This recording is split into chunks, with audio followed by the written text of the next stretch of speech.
It's our joy to be with Dr. Kutter Callaway today. Kutter holds 2 PhDs in theology and psychological science, correct? That's correct. And working as a professor at Fuller Seminary, where you are the William K. Brehm Chair of Worship, Theology, and Arts, as well as Associate Dean of the Center for Advanced Theological Studies and Associate Professor of Theology and Culture. That's right. Written multiple books along the lines of relationships, psychology, theology, and especially media. And so we have a lot to ask you about and discuss this morning, but thank you for being with us. Absolutely. Glad to be here, and thank you for hosting me. And for those of us who are seeing you for the first time, Kutter, could you maybe share a little bit more about yourself and background? Sure. Well, I was born in the great state of Texas in the United States. Son of a church planter, so I call myself a CPK, a church planter's kid. Moved around quite a bit. Went to 10 different schools actually from R0 to 10, and because my dad was planting churches. So felt a call to ministry as a young man. I'm Baptist, and went into sort of church planting, my father's business. Only one of my siblings that did that. And was in ministry for a number of years, and realized that one of the things, whether it was with young adults, youth, or sort of the 20 and 30-somethings crowd, one of their perennial questions was how their faith informed their life outside of church. So basically, in the broader society that they inhabited, whether that was at work, whether that was at school, at university, whether it was hanging out with friends, seeing a movie. And I thought to myself, well, I don't know if I know how to help lead and guide them in terms of engaging culture in that way, so I need to be more educated. So that's where I got my first PhD in theology and culture, studying film and media and music, actually. And then went on for a little while and kind of fell backwards into the professor job that I have at Fuller. My heart really is for local church ministry. And sort of had to expand my imagination of vocation to say, it's okay to be a professor of theology. That still helps leaders of the church and feel connected there. But the second degree actually was me saying that a lot of theology in the sort of seminary world can be kind of detached and abstract from life, and that it also includes those who do theology in the arts or culture. And so we come up with all sorts of really great theories about what's happening in the world and how people are interacting with film or media or whatever. But often I'm going, have you asked them? Like, is what you're theorizing actually happening there? And my university degree was in psychology, so I said, well, there's some tools here that we've got in the psychological sciences that can help get at how people are actually feeling and thinking and responding to the arts and to media. And so that's been more recently some of my research, which is really just what do everyday people think about and feel when they're in a movie, when they're listening to music, when they're watching a TV show, and how might that help us understand the way that God's up to something in their life. And so that's kind of my, quick 2-minute version of birth to now in terms of who I am. There's a lot in there. That's right.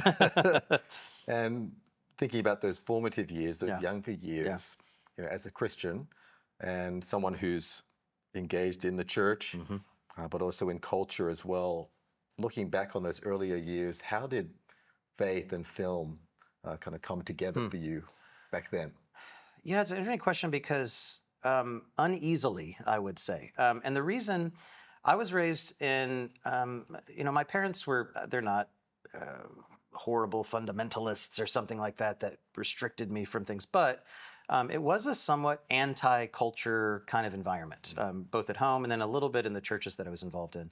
And so, for example, I was not allowed to watch a number of things. I was not allowed to watch Star Wars, which was kind of a big deal because I remember the first time I was somewhere and I walked past a room, I don't know, but Star Wars was playing on VHS on like this TV. I think it was Empire Strikes Back. And I saw it was like a moth to a flame. And I'm like, oh, and so I think in part because of this sort of prohibition, it was like, what is this mystical, wonderful thing called movies? And then Star Wars in particular just really, I don't know, captured my imagination in ways that I can now maybe articulate, but back then I couldn't have. And so I think, to my parents' credit, they didn't say, okay, well, they didn't double down on the rules, but we're always kind of a critical voice.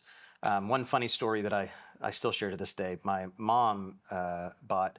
In the United States, there's an organization called Focus on the Family. I don't know if you guys know of that, but anyway, they had different publications for how parents can help guide their children with media.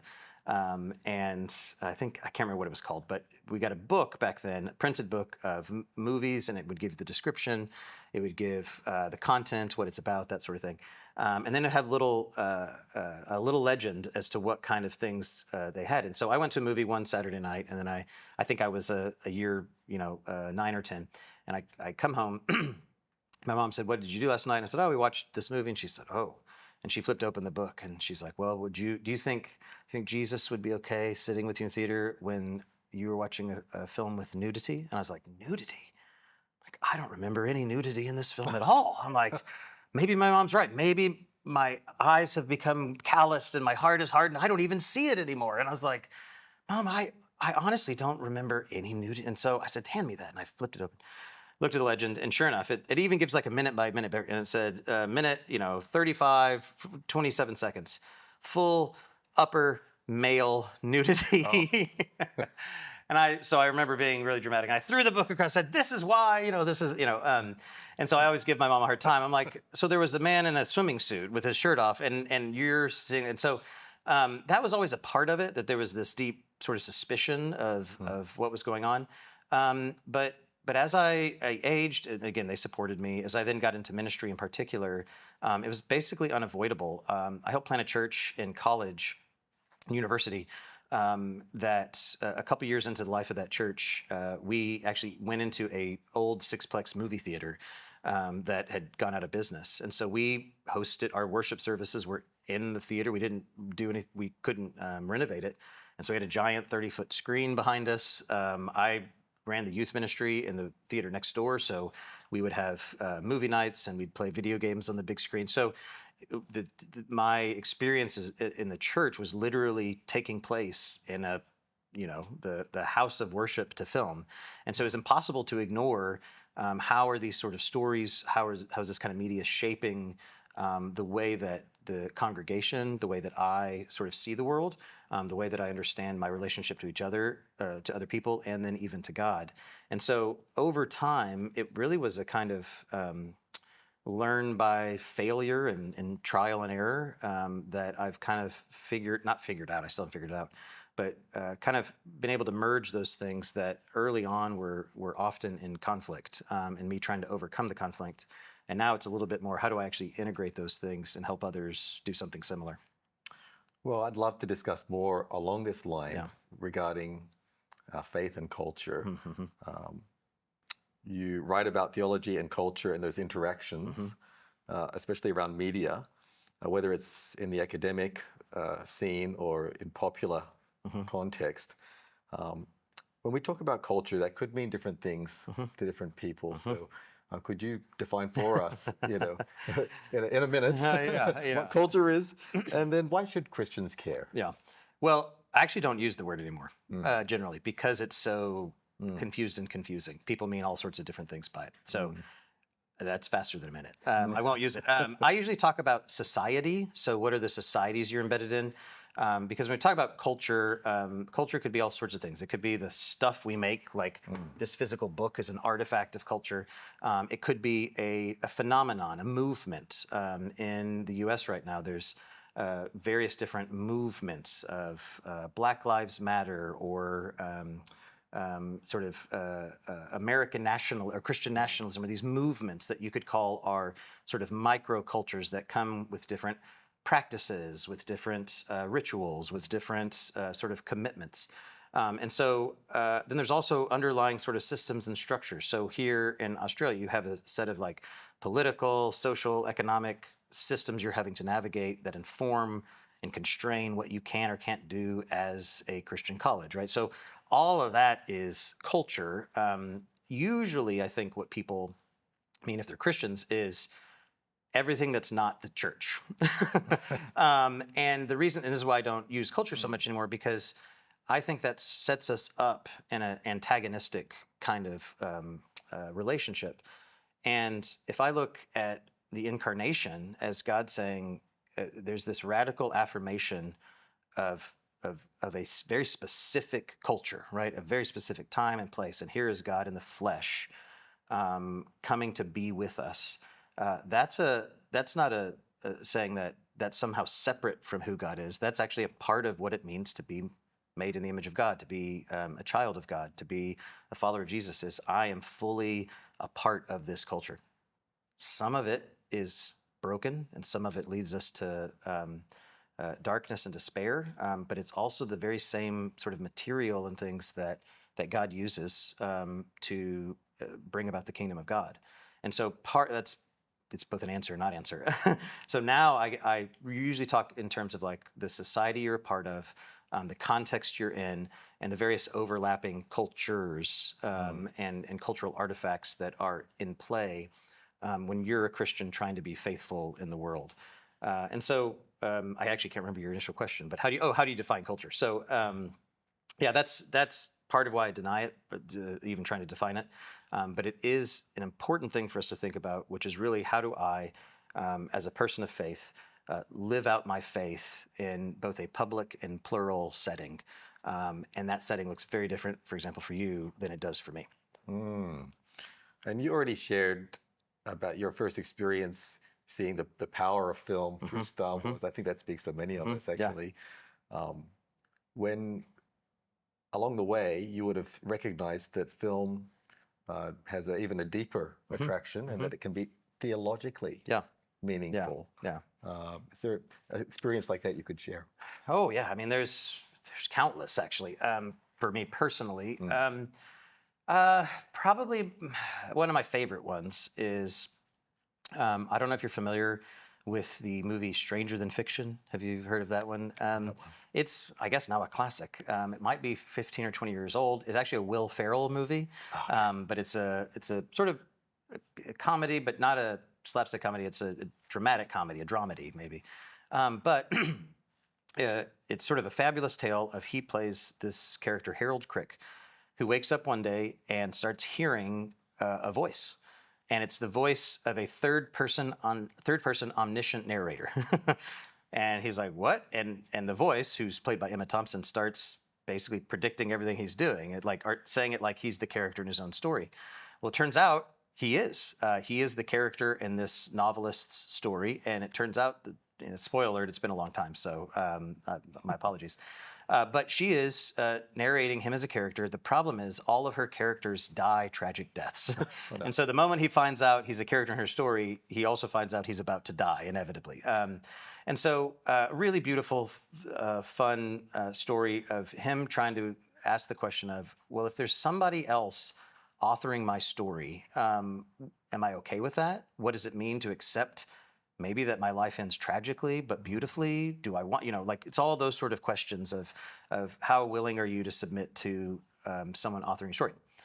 The beautiful part of that, I mean, you could think theologically about that in a lot of different ways.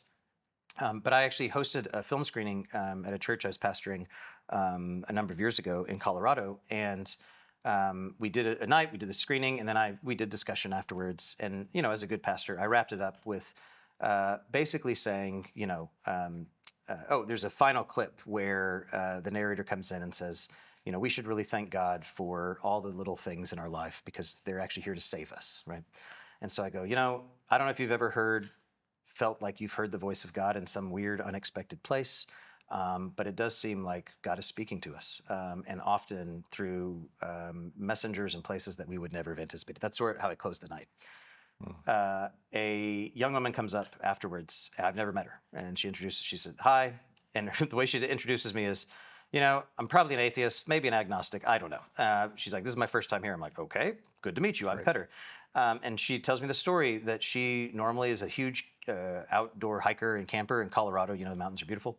And she said, I used to go every weekend to camp, and I've had to quit. I haven't been able to go the last 6 months because I would go and I would set up my tent and I'd go to sleep and I would be awoken in my dream by some voice, and it would call me. And in my dream, I'd get out of the tent. I'd sort of scramble down to the river looking for the voice. And as soon as I found where I thought the origin was, it would disappear. And I'd wake up in like a terror, going like, what is happening? And she said, that happened so many times, and it's so like disturbing to me, I can't go camping anymore.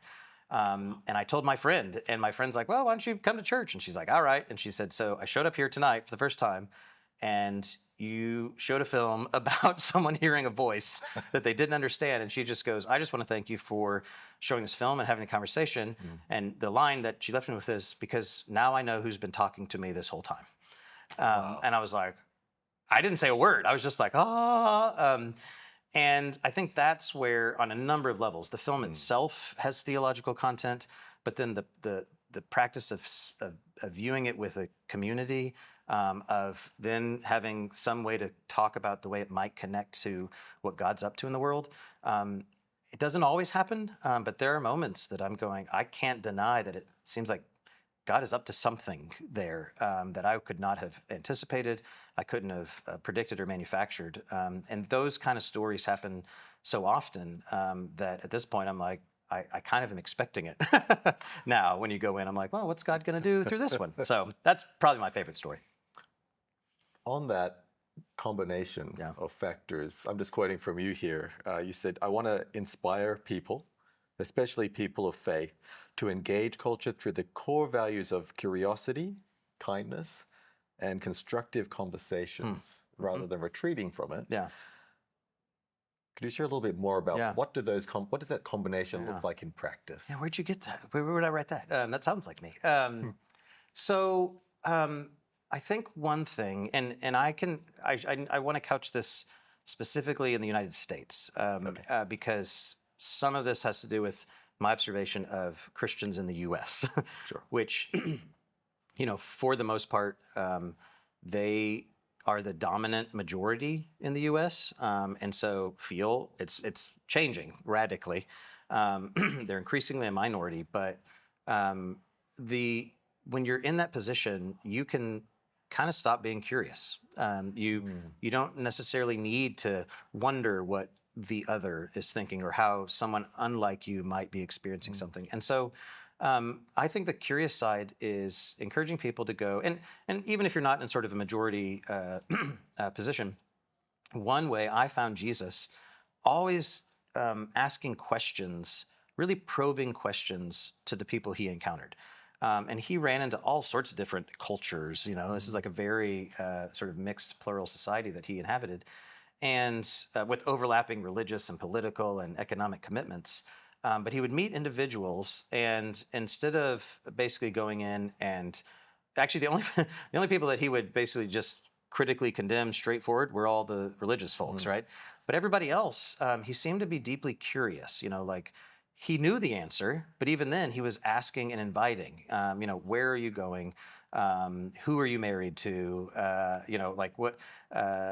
Would you follow me? So like all of these, I think, deeply empathetic questions that are inviting a response from somebody. And that model to me is, I think, a really generative one that invites both a relational capital with people, but then also just a good, I think, model for missional engagement. Because if you go in not curious, if you're not really interested, it's really hard to ask somebody to give your faith a fair hearing if you're not willing to give theirs, right? It's hard to ask them to be curious about what you're offering if you can't return the favor. And so I think that's one thing. The kindness is another part of, this is probably a more recent thing for me, but, social media, like all this stuff, the media ecology is skewed towards a very unkind world. And if anything, the fruits of the Spirit, love, joy, peace, patience, kindness, is so central, and I think a possibility for Christian faithfulness in the world that right now is uniquely important, and especially with cultural engagement. Like, what if Christians were known as just the kindest people in the world? And again, in the U.S., that'd be nice because they are not. What was the last thing I said? I said curious, kind, and what was the third one? And conversation. Oh, and conversation. Yeah, inviting conversations. And that's the other thing. I think the reason I think conversationally, it has a little bit to do with the way I understand our pursuit of truth, which is sometimes this is a way that sort of Christians can think about the truth, is that we possess it and we have it. And so we have to defend it if someone threatens it. We know where the boundaries are around it, and it's ours for the maintenance. And I think, if you look at the Apostle Paul, it's like we see through a glass darkly. So we want to pursue truth. Truth is the person of Jesus, so we want to pursue that and gain clarity and come into closer relationship with the truth. But it's not something we possess or own. It's something that I think we're sharing with others. And conversation invites that, to say, okay, I have this perspective given where I'm at on the truth. Can you help me? Can you fill out that perspective? Can you challenge where I might be blind to myself for any number of reasons? Can you maybe give me a new lens for seeing that? And this is where, media and film and other stuff, you go, oh, I didn't, whether it's just understanding another culture, another society, whether it's just a totally different take on some issue that you're dealing with. I just find it really helpful to, in conversation with people, pursue that thing that we would call truth. And I think that's where I've come closest to going like, oh, I feel like I might have a good, angle on what's going on here. I'm pretty deeply skeptical if it's just me and I'm the only one that thinks it. I'm like, I've got the truth. I'm like, that's red flag number one. Let's go into conversation with folks. So I think that with each of those, that's where I'm getting at. So you're seeing this approach in Jesus's life and ministry, and also with the Apostle Paul, someone who knew his culture well and engaged those cultures with the good news of Jesus. So you would see yourself in following that same approach when it comes to film, for example. Yeah. And this is like, I'm trying to be like Jesus. That sounds, but it's true. If we're all disciples of Jesus, I think that's what and then you take Paul, who I think also was trying to go, how do I model my life after this man? And interesting, right, that Paul was the only one who didn't have the direct relationship with him at first, but my sort of go-to with cultural engagement when it comes to Paul is on Mars Hill. Yeah. And this is specifically, some people would say that was a failure, right, what he did there, because only at the end of that time, only a few follow. Some are like, oh, this is interesting, and then a bunch of other people are like, this guy's crazy. And they go, look at Peter earlier in Acts, who preached, and 3,000 people come to, those are very different contexts. Peter's preaching to a almost entirely Jewish community who knows well the story of the Hebrew Bible, knows well the story of God's chosen people. And so Peter comes in and says, hey, look, Jesus is the fulfillment of this story. Okay, so you have hearts that are prepared, right? Hearts that have inhabited this story for their whole lives. That is a very different context to Paul on Mars Hill, where you have a bunch of folks who are Greek philosophers, couldn't care less, and maybe not even know anything about, the Jewish people and what God has done there. And they have all these different gods, right? They have, one even to the unknown God. And what I find really fascinating about Paul, so he goes in and it says that he's disturbed by all the gods they've got. But that's before he gets there. When he shows up, he doesn't go, I'm greatly disturbed, you all are misguided. He goes, wow, I've noticed you're a really spiritual people. So much so that you've got this idol even to an unknown God. And I want to tell you, I know who that is. Fascinating. In that passage, he never utters the name Jesus. He does say that God was resurrected, which I find interesting. But even more interesting in that passage, the way that he connects their passion for an unknown God, or their spirituality, which was diffuse and problematic, to Jesus, is he quotes their own poets. There are two poets, in him we live and move and have our being. And the other is, we are all his offspring. Now, it's interesting. We go, okay, those are Greek poets. Any kid in primary school would know them well. I think Epimenides is one of them. I can't remember who the other author is. But those words are actually put in the mouth of Zeus's son, and they're about Zeus. These are poems about the god Zeus. And Paul is using poetry that is literally heretical to demonstrate to the Athenians that the resurrected Christ is actually the unknown God. And I go, Well, we don't do that. That my analogy is it'd be like if I got up and I said, well, do you know like Scientology and L. Ron Hubbard? Okay, if I got up and said, as L. Ron Hubbard once said, all of the thetans that came in the volcano that, I don't know enough about it, but say, and thus we know that, in all things, God is moving. Like, that would be bizarre. Yeah. But I see that same move of Paul saying, instead of going in and saying, your culture, the arts that you're making, the poetry that you're making is misguided and bad and wrong, and you need to get rid of it. He's going, that impulse is right. Let me help you direct it to the one that actually fulfills that impulse. And that's a very different sort of missional posture that I try to do when it comes to film, is to go in and not say, no, this is all wrong, but to go, you know what, that desire for justice, that concern for human life, that deep despair. We saw a movie last night that was about just the epidemic of loneliness. Your yearning for community, those are good. And you're pursuing, you're trying to fulfill those through all sorts of ways. But let me tell you about the one who actually fulfills those desires. And to me, that's just a strong missional stance, I think, to take. And you've shared already a great example of a woman who was spiritually lost, and through this film opportunity, had more awareness of the God of the Bible. Moving to a more maybe controversial question for some, and that would be for Christians. How should we view film in general? Yeah. Well, I'd say it depends on who you are. I do think that everyone has different sort of sensibilities. My wife, for example, just it does something to her to watch violence, especially gratuitous violence.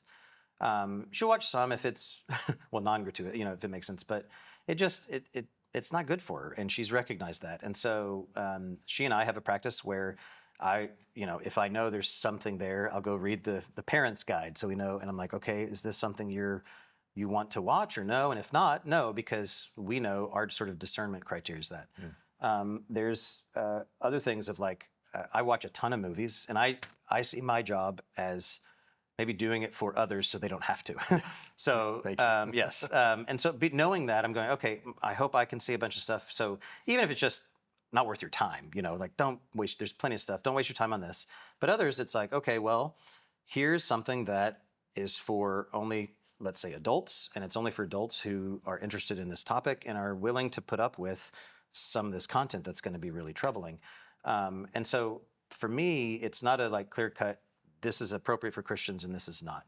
I mean, there's some stuff where I would say it's not even really art, but most of my first criteria is usually artistic. Some of the worst things that wouldn't be good for us fail on artistic terms before they fail on Christian or moral terms. And so, for example, how do you know when something becomes just pornography? Well, I would say it's an artistic failure. Like they're not doing art anymore. But films that have some sort of sexuality in them, there's not a clear-cut place. But there are certain people that it doesn't matter if it's really genuinely artistic. It's not going to be good for you to watch that, right? It'd be like someone who struggles with being an alcoholism probably shouldn't be in a pub, but those who aren't don't necessarily struggle with that. So it's okay. So that's kind of how I see what is good for Christians. But I think generally the way I encourage people to operate into film is look for movies, any story that actually is revealing or exposing or probing what is genuinely human. And if that is the case, then within that, it's up to each person in each community to discern, is this actually life-giving for me? Why am I watching it? To what end? And who am I watching with? Two quick examples. Our kids, it's all the psychology, all the research on it is the way that media shapes young minds is powerful. It's important, but it's not simply the content. So you could have them watching pure educational content all the time. You could have them watching all the rubbish in the world all the time. And it both shape them, but the actual real world consequence comes in, do they have an adult that is processing the content with them? Yeah. So if they encounter something that's actually age inappropriate or something, if they have an adult to process that with them, research shows actually it doesn't affect them in the same way, negative way. Same thing with positive content. If it's whatever, if they don't have an adult, it doesn't really help them. And so that's one of the key things. So our kids' discernment criteria is we don't let them have media in their rooms by themselves. It's only in a family room where we're all sort of kind of holding each other accountable. For my wife and I, especially when it comes to films that have like sexual themes, my commitment is I watch it with my wife and say, and if I don't feel comfortable watching with my wife, that's a good criteria. And be like, probably shouldn't be watching it at all. And then if I find myself going like, but it's for my job, I have to do it, then I'm like, oh, Kutter, now you're rationalizing to watch something that probably isn't life-giving for you. And so, again, that's not what everyone needs to do, but it is how I think through what Christians ought to watch. And nowadays, there's so many stuff. Russ Matthews, who's a shared friend of ours, have so many reviews, so many things that you can go and get a good sense before you go watch it, that nowadays you should go in pretty well prepared, I think. Very helpful. And on the home front, so you have what some would say a high standard for your own family, along with that discernment and sitting with your children. There's so much to consume. Yes. How do you, as a parent, maybe shift from consumption to more creation with your family? Insofar as like us actually creating content? Creating content or just being creative in general? Oh yeah. Well, my kids are their dad's children. I have 3 girls, and they're naturally sort of creatives. And so I don't have to do much to get them to do it. Okay. But it does, I think some of the just family habits we've developed, and I will say my oldest right now is 15 and 13 and 10 are my 3, they're all girls. And at least in the US, I'm really thankful. Some of my peers who have children just a little bit older, for example, it's looking back, we all go, why didn't we know it? But especially with like social media and mobile phone, like a lot of teenagers consume media now. It's clearly awful for them. Like it's just all the statistics are this is bad, but no one really knew it. And so I'm really thankful that mine are just the age where all the warning signals were blinking. So we were able to go, okay, how do we adjust and adopt? And so one of the big keys was keeping them off. Like they didn't get smartphones. They're not allowed to have social media. I'm pretty like, and we're already getting pushback because everyone has, all this stuff. Sure. But I liken it to, I'm like, well, we in the US outlawed cigarettes, years ago, and it's a very social thing. People get together and they smoke together. I'm like, so if my teenager came and said, well, can I just have like 1 cigarette a day because it helps me connect with my friends, I'd be like, no, there's not a healthy, I'm not going to say okay to that.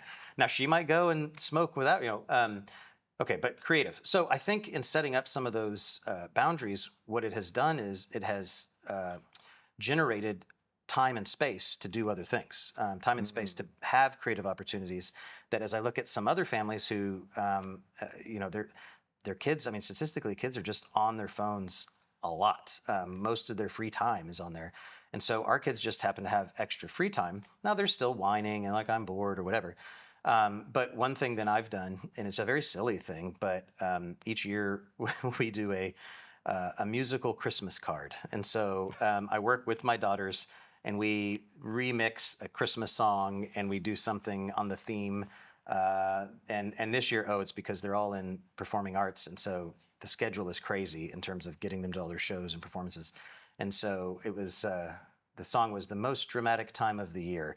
And we pitched, my wife is very calm and has it all under control.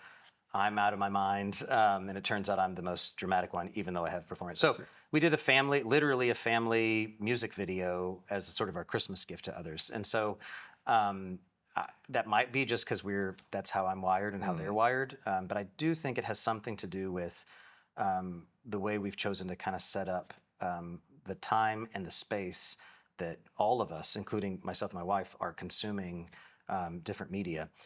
It both helps filter out, I think, some of the actual media that we might not otherwise watch, but then also create some time for us to just be a family together. That's very memorable. I'll send you the video so you can. It's very silly. It's very silly. One more question about discernment. Sure. So you actually have a new book coming up later this year called About Fear. Yeah. Oh, sorry, Be Afraid. Yes, Be Afraid. And you're engaging popular horror stories, actually, and exploring the relationship between fear and horror and faith. Yeah. And so on discernment and looking at that, you're venturing there where other Christians might draw a line or avoid. But you see opportunity. Yeah. So yes, I would say we should, and it's good to have a line. So the horror, or my interest in horror, came because I have not been a horror fan. Like most of my life, I'm like, I can't watch it. But I see myself as a student of culture, and I'm supposed to be able to help others speak into different things going on in society. So especially post-COVID, horror's always had a prominent space in the overall market. But after COVID, it has accelerated in terms of its total, something like 25 or 30% of the total box office is now horror films. Wow. Part of it's because they're really cheap to make, and then they, make some money. But also it means it's connecting in some way with a significant group of people that they are willing to give time and money and attention to it. And so I was like, well, what's happening here? Why is that happening?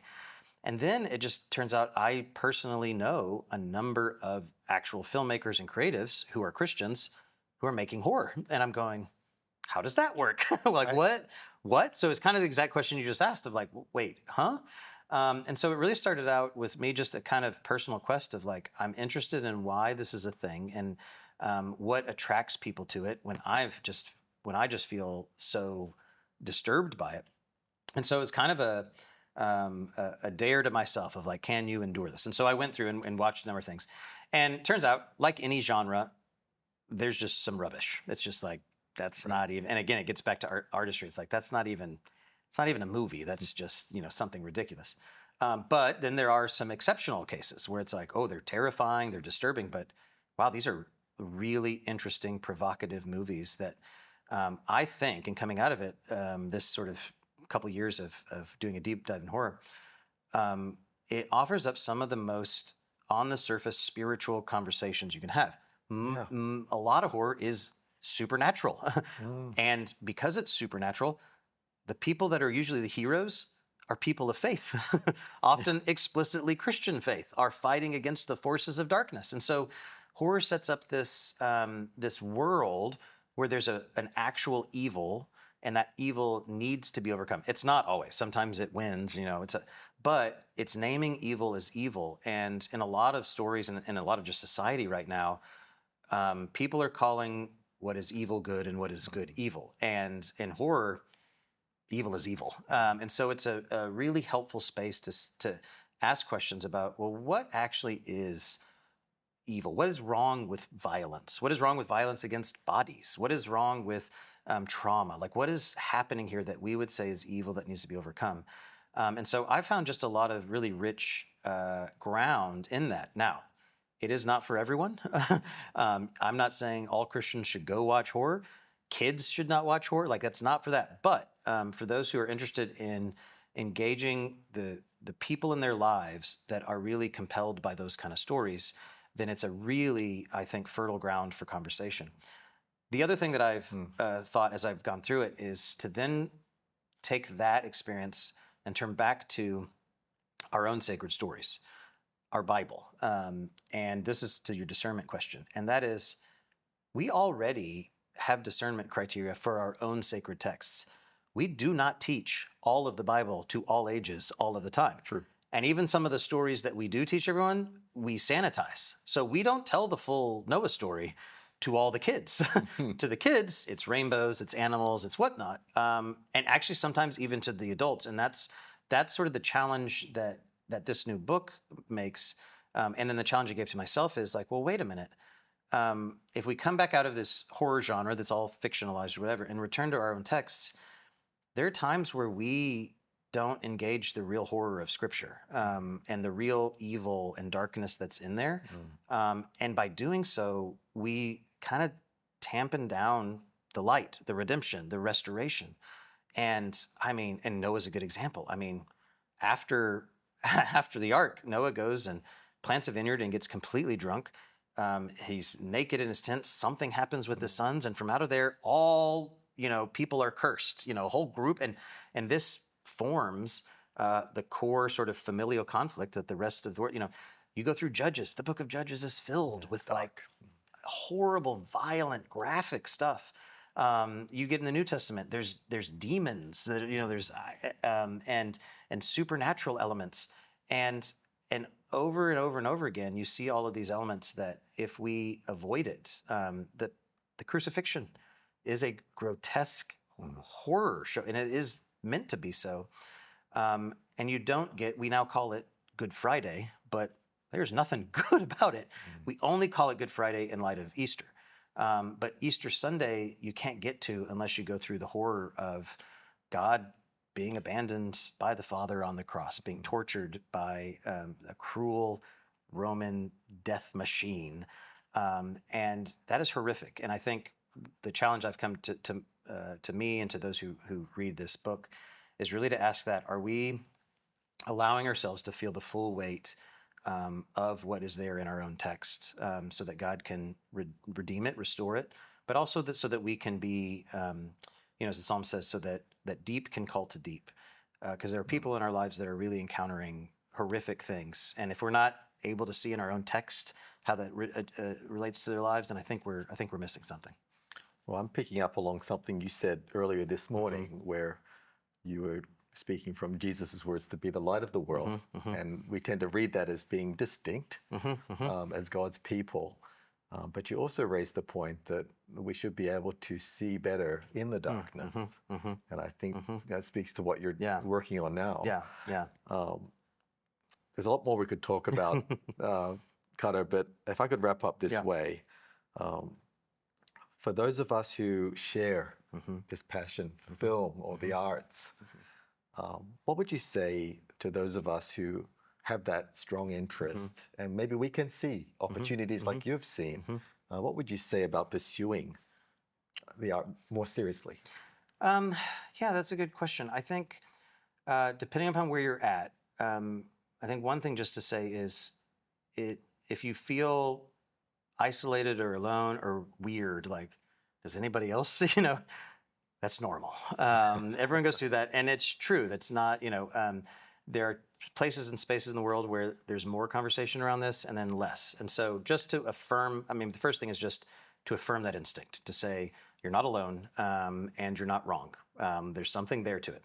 The next thing I'd say is, find some, and online is really helpful with this. There are a number of resources.